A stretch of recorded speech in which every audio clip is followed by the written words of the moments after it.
Bonsoir, mesdames, mesdemoiselles, messieurs, Nabila Kamara, depuis Bruxelles, cher compatriote guinéen.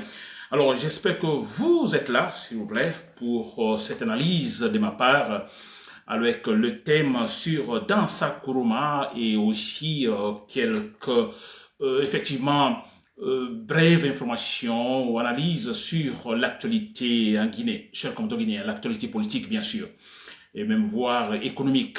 Cher Kontogine, Nabil et camarades depuis Bruxelles. Alors, je vais parler d'abord de Dansa Kourouma. Dansa Kourouma, ensuite je parlerai, disons, en fait, quand je parle de Dansa Kourouma, il est question d'une déclaration, en fait, de sa part, vous comprenez. Alors, sur l'action des militaires, d'une façon générale, dans le monde entier. Ensuite, je vais parler également de ministre, directeur de cabinet à la présidence, la fameuse présidence de Mamadi Doumbouya, alors qui parle, disons, de Simandou, cher compteur guinéen. Ensuite, il y a un article dans la constitution de Mamadi Doumbouya, l'article 10, portant en fait sur le statut, et disons, des militaires. Je vais en parler aussi, cher compteur guinéen. Très bien. Alors, j'espère que vous êtes là, cher compteur guinéen, très rapidement, d'ailleurs, comme toujours. Alors, Dansa Kourouma. Alors, je dis Dansa Kourouma, nous le connaissons tous. Je dis, c'est l'un des Guinéens, disons, les plus hypocrites, l'un des Guinéens les plus hypocrites dans sa cour. C'est un hypocrite, en fait, sans management. Ça, je vous le dis. Nous l'avons écouté au temps de Alpha Condé. Alors, quand je dis hypocrite, un hypocrite, bon, il sait la vérité, il sait comment les choses fonctionnent. L'hypocrite sait, par exemple, que Alpha Condé n'avait pas raison, mais bon, il a fait semblant comme si, bon voilà, il ne savait rien. L'hypocrite dans sa Kourouma sait que Mamadou Doumbouya n'est pas sur le bon chemin, n'est-ce pas? Il le sait très bien. Non, mais là, il n'en parlera pas, vous comprenez? Il fait semblant, donc bon voilà. Ça, c'est un hypocrite. C'est le plus grave, cher compatriote guinéen. Je dis bien, quand je dis dans sa Kourouma, il y en a d'autres, quand je cite Dansa Kourouma, je cite Ousmane Gawal Diallo, je cite Baouri, ce sont des civils, vous comprenez, ils sont plus graves, plus dangereux que Mamadi Doumbouya, qui est militaire. Plus grave que Amara Kamara, qui est militaire. Plus grave que Idi Amin, n'est-ce pas, qui est militaire. Je parle de Dansa Kourouma, je parle de Baouri, je parle de Ousmane Gawal Diallo. Il y a d'autres dans sa Kourouma et d'autres qui sont des civils. Ils sont les plus dangereux, chers compatriotes guinéens, parce qu'ils sont hypocrites, ils savent la vérité. Ils savent que depuis que Mamadou Doumbouya est là, alors non, il n'est pas sur le bon chemin. Ils le savent, mais ils font semblant qu'ils ne le savent pas. Ils défendent la fausseté. Je peux comprendre Mamadou Doumbouya quelque part. C'est un militaire. Bien sûr, je dis quelque part. En le comparant à Baouri, en le comparant à Ousmane Gawal Diallo, en le comparant à Dansa Kourouma. Je vous assure, je dirais, je pourrais pardonner Mamadi Doumbouya en faisant la comparaison, s'il vous plaît. Mamadi Doumbouya ne sait rien. On vient, on le souffle. Écoutez, la Guinée, avec cette façon de gérer, ça ne peut pas aller. Il faut faire ceci, tu as les âmes, fais ceci. Le monsieur, il écoute, il exécute. Bon voilà, vous avez raison. Il ne sait rien. Il n'a aucune formation académique. N'est-ce pas? Il n'est pas intellectuel, Mamadi Doumbouya. N'est-ce pas? Je ne le défends pas. Je dis bien en comparant à Dansa Kourouma, à Baouri et à Ousmane Gawal Diallo. Très bien.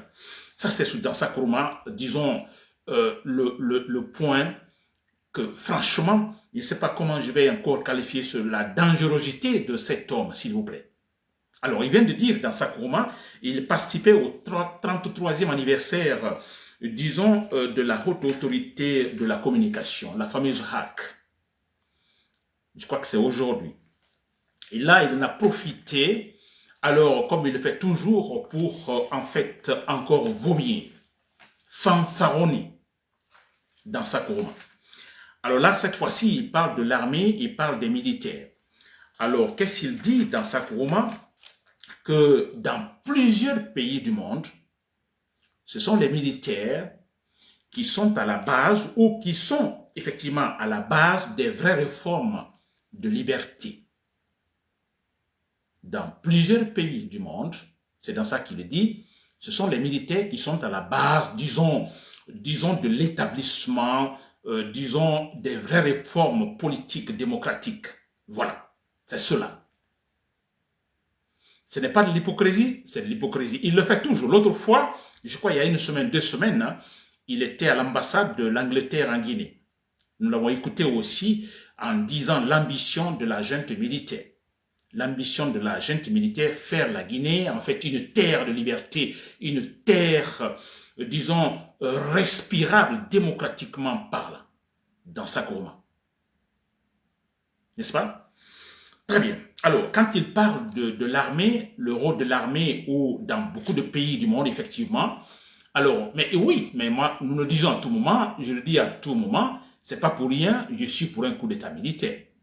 Je suis cette logique-là, parce que dans beaucoup de pays du monde, ce sont les militaires qui ont effectivement, qui sont arrivés à installer ce qu'on appelle la démocratie, la vraie politique. Je le dis toujours, n'est-ce pas? Et voilà pourquoi j'insiste à tout moment qu'il faut, disons, un coup d'État militaire contre Mamadi Doumbouya. Et comme je le disais face à Alpha Condé. Mais c'est vrai, dans sa Nsakroma, ce que vous dites là, bien sûr, dans beaucoup de pays. Le problème, c'est que dans sa Nsakroma, vous êtes hypocrite. Vous êtes hypocrite. Bien sûr, il y a eu beaucoup de coups d'État militaires. Les militaires sont arrivés au pouvoir. Mais nous savons aussi des militaires qui sont arrivés effectivement à installer la vraie démocratie, la vraie politique et se retirer, laissant le soin aux civils. N'est-ce pas? Très bien. Et dans le discours de sa Nsakroma, qu'est-ce qu'il raconte? Il prend le cas de la Guinée. Suivant, disons, la session qu'il vient de donner, c'est-à-dire que dans beaucoup de pays du monde, ce sont les militaires qui, voilà. Alors là, il continue, il dit, voilà, l'exemple frappant, la Guinée. La Guinée n'est pas une exception, il parle de Lansana Conté, et il parle de Mamadi Doumbouya. N'est-ce pas? Il dit qu'avec Lansana Conté, Mamadi Doumbouya, il dit que la Guinée, l'organe, l'institution, en fait, de régulation en Guinée a atteint un niveau de performance institutionnelle sans égale mesure. C'est dans ça que Nsakroma qui le dit. C'est-à-dire avec Lansana Conté, maintenant il ajoute Mamadi Doumbouya, alors il dit ils sont à féliciter. À César, ce qui appartient à César. C'est-à-dire il faut féliciter Lansana Conté et féliciter Mamadi Doumbouya pour le rôle qu'il joue, Lansana Conté a joué, qui Mamadi Doumbouya continue à jouer dans effectivement la régulation de l'institution, on dira démocratique. Mais c'est vrai.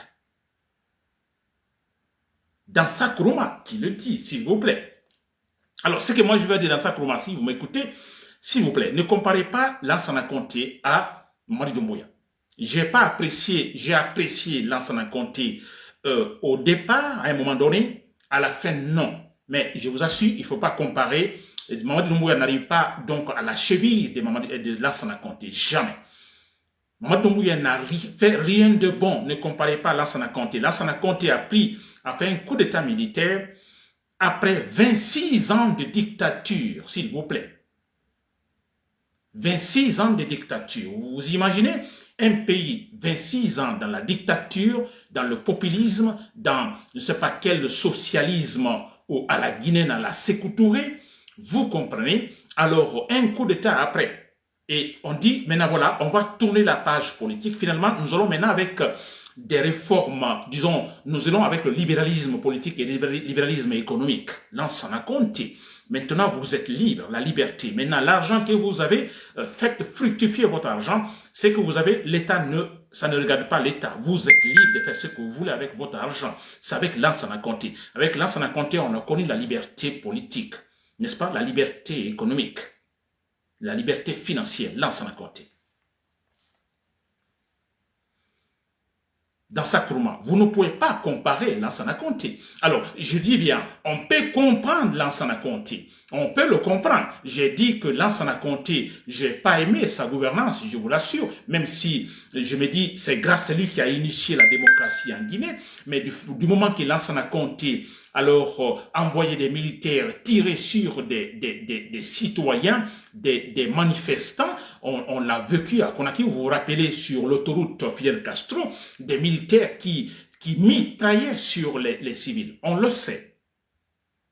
C'est des points négatifs, disons, du régime de Lansana Conté, mais aussi du fait que Lansana Conté a élaboré une constitution sur mesure pour pouvoir se maintenir là jusqu'à la fin de sa vie. Tout ça, c'est négatif, Lansana Conté. Mais il y a cet élément positif, très positif, initier la démocratie, s'il vous plaît. Alors, on peut comprendre, même le pardonner, parce qu'après 26 ans de dictature, vous vous imaginez, même si c'est Bill Clinton ou Obama qui venait, qui faisait un coup d'État après la mort de Sékou Touré, je dis bien, vous prenez Obama, militaire, cette fois-ci, il vient en Guinée, il fait un coup d'État militaire. Alors, tout de suite, après 26 ans de dictature, on lui dit, bon, écoutez, voilà, l'ouverture à la démocratie, je vous assure que Obama aurait eu des problèmes aussi, parce que la Guinée est encore, après 26 ans, l'esprit n'est pas encore habilité, s'il vous plaît. Ce n'est pas facile en ce moment. Donc, quelque part, nous pouvons comprendre Lansana Conté. Même si à la fin, il a déconné, c'est-à-dire il n'a pas été à la hauteur de cet homme capable de se dire, bon, je vais être héros cette fois-ci, c'est-à-dire capable de se surpasser et se mettre au-dessus de la passion, c'est-à-dire ne pas garder le pouvoir, respecter la loi. Il ne l'a pas fait à la fin. Mais s'il vous plaît, on ne peut pas comparer dans sa Nkurumah Lansana Conté à Mamadi Doumbouya, qui n'a absolument rien fait. Absolument rien fait, s'il vous plaît, dans sa Nkurumah. N'est-ce pas? Très bien. Alors, dans sa Nkurumah, je vais suivre la logique de dans sa Nkurumah, les militaires dans beaucoup de pays, alors, ont instauré, disons, la démocratie, ont fait de vraies réformes politiques démocratiques. C'est bien. Dans sa Nkurumah. Alors, vous donnez l'exemple sur Mamadi Doumbouya. Donc, voilà un militaire qui est en train, effectivement, disons, de faire la même chose. Étant militaire, il est en train de faire des réformes politiques démocratiques. C'est ce que vous dites dans sa Nkurumah. Mais dans sa Nkurumah, vous êtes tellement hypocrite, jusque dans la cellule, dans votre cellule, qu'on appelle ça, épinière. Ça, c'est vrai. Vous avez tous, nous avons tous écouté dans Mamadi Doumbouya à New York il n'y a pas très longtemps, qui participait à l'Assemblée générale des Nations Unies. Qu'a-t-il dit là, dans sa Nkurumah? Que la démocratie n'est pas adaptée à la culture africaine. La démocratie, non, au peuple africain. Il a dit très clairement. Alors, si ce n'est pas la démocratie, c'est quelle autre forme de gouvernance donc? La dictature. Et c'est ce que Mamadi Doumbouya est en train de faire vivre en Guinée. Il a dit clairement, donc publiquement, la démocratie, non, en Guinée, en Afrique, non.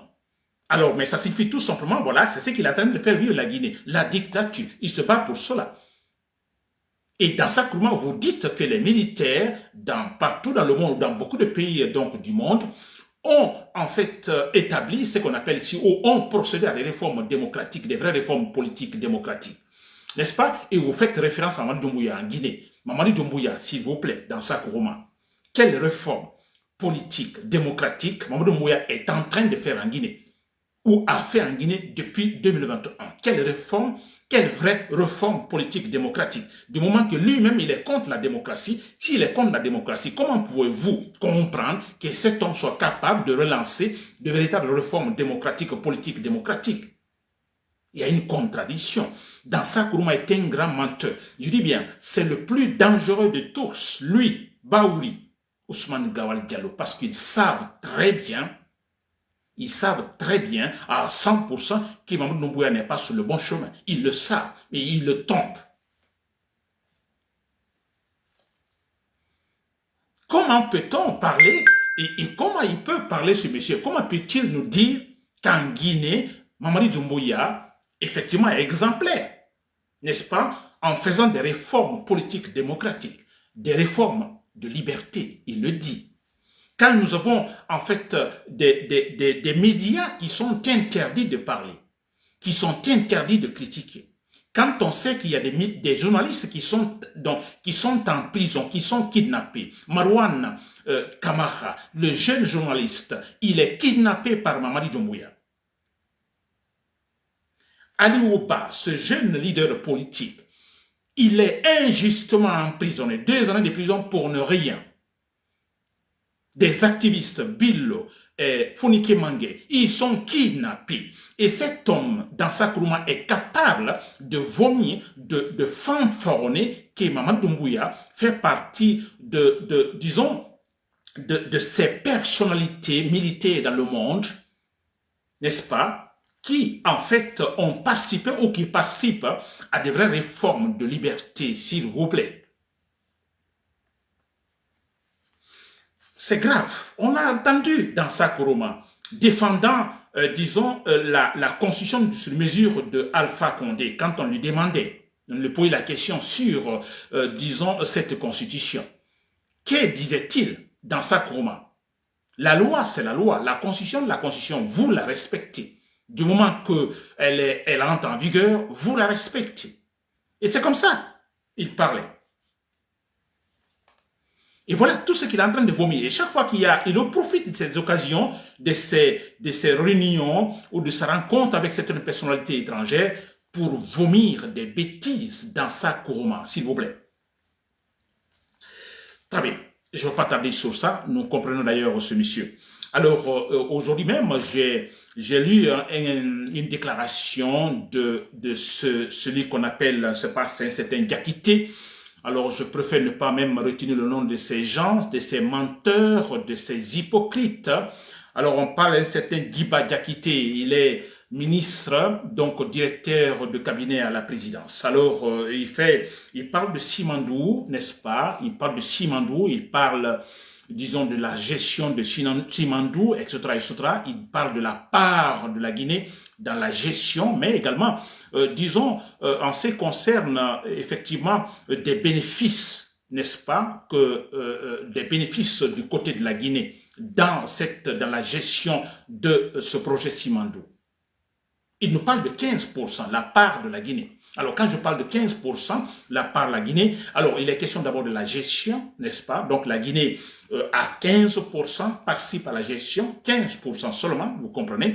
Et ce qui signifie donc à 15% la part du bénéfice aussi de la Guinée. Alors, disons, réellement, je ne suis pas contre. Moi, je suis un défenseur de libéralisme politique et économique, n'est-ce pas? Alors, dans le libéralisme économique, nous le savons tous, nous avons des entreprises, la gestion, comment les entreprises sont créées, la gestion, par exemple, je prends une société anonyme, vous comprenez, il y a le jeu des actions. Alors, le citoyen ou l'entreprise qui a plus d'actions, ou disons, l'économiste ou le patron ou cet homme ou ce citoyen qui a plus d'actions, donc dans la société, alors voilà, il gère, il est donc le président, on dira directeur général, alors parce qu'il a plus d'actions dans la société, donc il gère et il a plus de bénéfices aussi. Donc je ne suis pas contre donc qu'on parle de 15%, etc., etc. Franchement, je ne suis pas contre. Alors que la Guinée est 15%, ça signifie quelque part que la Guinée, alors n'a pas plus d'actions. Donc il y a d'autres, n'est-ce pas, sociétés, sûrement, qui ont plus d'actions, donc effectivement, alors qui en bénéficient plus. La Guinée a moins d'actions, donc la Guinée en bénéficie moins. Donc quand on parle de 15%, donc je parle, disons, de façon en raisonnant, n'est-ce pas? Donc je ne suis pas contre ce fait. 15%, je ne suis pas contre. Ça peut s'expliquer. Mais ce que je ne peux pas comprendre, vous avez entendu tant de fanfaronnades, tant de tam-tam autour de Simandou, beaucoup de bruit autour de Simandou, comme si la Guinée avait, n'est-ce pas? Tant de tam-tam, tant de bruit, comme si la Guinée avait la plus grande part également dans cette situation de bénéfice ou de gestion. C'est-à-dire que la Guinée, le gouvernement guinéen a plus donc d'actions dans cette situation, dans ce projet Simandou. Mais c'est vrai, beaucoup de bruit, vous avez entendu, beaucoup de bruit, beaucoup de tam-tam, ça fanfaronne par-ci par-là, ça chante Simandou 2040, Simandou par-ci par-là. Mais quelque part, on s'est dit, ah, mais c'est important. La Guinée, alors, a, je dirais, 95%, alors, disons, ménage la gestion de ce projet. Et finalement, ce n'est pas le cas. On n'a que 15%, la part de 15% seulement, s'il vous plaît. C'est de l'arnaque, c'est une foutaise, du populisme, de la démagogie. Ça signifie quoi 15%? C'est-à-dire que ça sera la même chose, comme on a connu avec les autres projets déjà qui fonctionnent depuis notre indépendance. Qu'est-ce qu'on gagne? Absolument rien. Ce sera la même chose. Alors, ils font des tam-tam, tout ça, c'est purement politique pour qu'on puisse alors supporter Mamadou Doumbouya. C'est tout, pour qu'on puisse effectivement valider leur présence ou disons leur maintenance au pouvoir. C'est tout ce qu'ils cherchent. C'est honteux, n'est-ce pas? C'est honteux. Le dernier élément, chers contoguinéens. Alors, je vais parler également, disons, de la constitution de Mamadi Doumbouya. Ils ont élaboré une constitution, ils ont leur constitution, parce que nous ne connaissons pas cette constitution, nous ne connaissons pas la présidence de Mamadi Doumbouya, ni rien. Mais bon, voilà, j'explique les faits. Alors, leur constitution, dans leur constitution, et parlant de Mamadi Doumbouya qui veut être candidat, n'est-ce pas? Il veut être candidat. Il n'a pas encore déclaré. Je crois qu'il y a problème à ce niveau, mais de toute façon, ça, c'est pas mon problème. Alors, il veut être candidat, nous le savons. Alors, quelqu'un qui a violé la charte de la transition, qui a fait ceci, cela, etc. Bon, alors, logiquement, on se dit, bon, il veut être candidat, n'est-ce pas? Très bien. Alors, mais qu'est-ce qui se passe? Dans cette constitution, il y a un article, l'article 10, portant sur le statut des militaires. L'article 10 portant sur le statut des militaires. Et là, il est dit très clairement que les militaires, vous ne pouvez pas vous jeter dans les activités politiques pendant que vous êtes en exercice. Vous êtes militaire, n'est-ce pas? Vous ne pouvez pas faire la politique. Pas d'activité politique. Alors, si vous voulez faire de la politique, alors vous démissionnez de l'armée. Vous démissionnez et là, vous pouvez le faire. Vous ne pouvez pas être candidat aussi, n'est-ce pas? Alors, vous démissionnez. Et on parle même de 3 mois avant, par exemple, les élections. Donc, vous présentez votre candidature. Déjà, vous avez démissionné de l'armée. Ce point est très important, l'article 10 portant sur le statut des militaires. S'il vous plaît. Alors, parlant de Mamadi Doumbouya, vous l'avez compris, c'est très clair. Ça ne peut pas nous étonner qu'ils violent cette constitution, leur propre constitution à eux, n'est-ce pas? Ils ont envoyé la charte de la transition, c'est eux qui ont élaboré la charte, ils l'ont trahi. Alors maintenant qu'ils trahissent également, disons, la constitution, leur constitution à eux, mais écoutez, nous, ça ne nous surprend pas. N'est-ce pas? Mais nous notons ce fait. Vous, les Guinéens, vous qui les supportez, vous qui, je ne sais pas pour quelle raison, vous qui les supportez, bon là, vous êtes témoins. N'est-ce pas? Mamadi Doumbouya ne peut pas être candidat. S'il veut être candidat, il démissionne d'abord de l'armée. N'est-ce pas? Et si les élections doivent donc se dérouler au mois de décembre, donc disons dans 2 mois, alors on peut dire également que pour Mamadi Doumbouya c'est trop tard, parce que selon leur constitution, un article, donc un élément dans leur constitution, 3 mois avant, et 3 mois avant pour Mamadi Doumbouya c'est trop tard, parce qu'il n'a pas encore démissionné, il n'a pas déclaré qu'il sera candidat, donc c'est trop tard selon leur constitution, s'il vous plaît. N'est-ce pas? Très bien. Alors, pour terminer, je reviens sur Dansa Kourouma quand il parle du rôle des militaires. N'est-ce pas? Dansa Kourouma, il est clair que les militaires, je le dis toujours, les militaires jouent un rôle très important dans l'établissement de la démocratie dans un pays. Je peux donner l'exemple, par exemple, disons, au Ghana. N'est-ce pas? Et dans beaucoup de pays européens également, passés par des militaires. En Amérique latine, par des militaires. Ça, c'est vrai. Dans Dansa Kourouma. Mais dans Dansa Kourouma, je crois qu'on est d'accord sur un point. Hein? Vous et moi, nous sommes d'accord sur un point. Il faut l'action des militaires. Vous le dites. Les militaires qui seuls peuvent permettre effectivement, disons, l'établissement de la démocratie. Seuls capables de faire de vraies réformes dans une transition raisonnable. Vous êtes d'accord avec moi dans Dansa Kourouma qu'il faut les militaires. Le problème, c'est que ce ne sont pas tous les militaires qui sont bien. Il y a des militaires qui sont ambitieux alors qu'ils ne viennent pas pour des réformes politiques et se retirer.